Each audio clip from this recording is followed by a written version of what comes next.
Are pruned and pressed, and come with me for a little jog.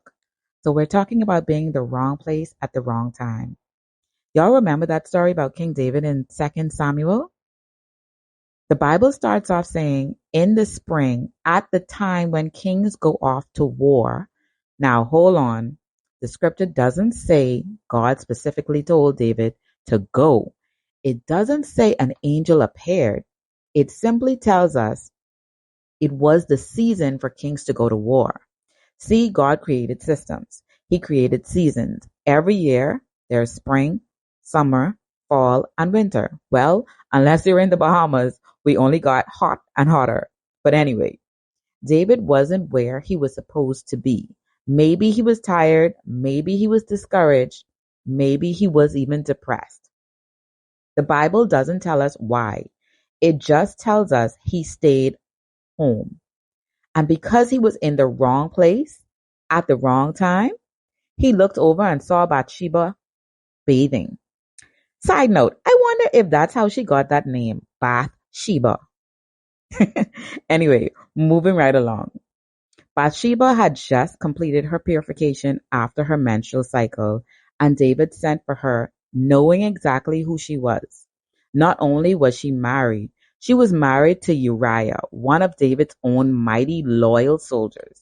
Now, let me tell you how loyal this man was.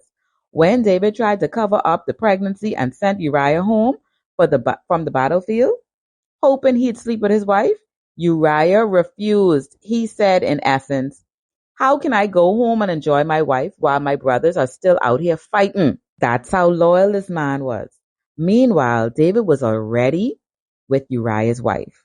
And when his cover up didn't work, he arranged for Uriah to be killed. Think about how one decision led to another. One idle afternoon, one lingering look, one sinful decision, one lie, one cover up, one murder. All because he didn't or wasn't where he was supposed to be. How many mistakes could we avoid if we simply stayed where God has called us to be?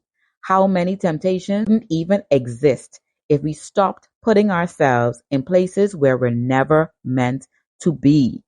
Sometimes the enemy doesn't have to create a trap. He just waits for us to set ourselves up. Go outside of God's timing, go outside of God's order. So here's the question. What season are you in right now? And more importantly, are you where you're supposed to be? Because one decision can change the trajectory of your whole life.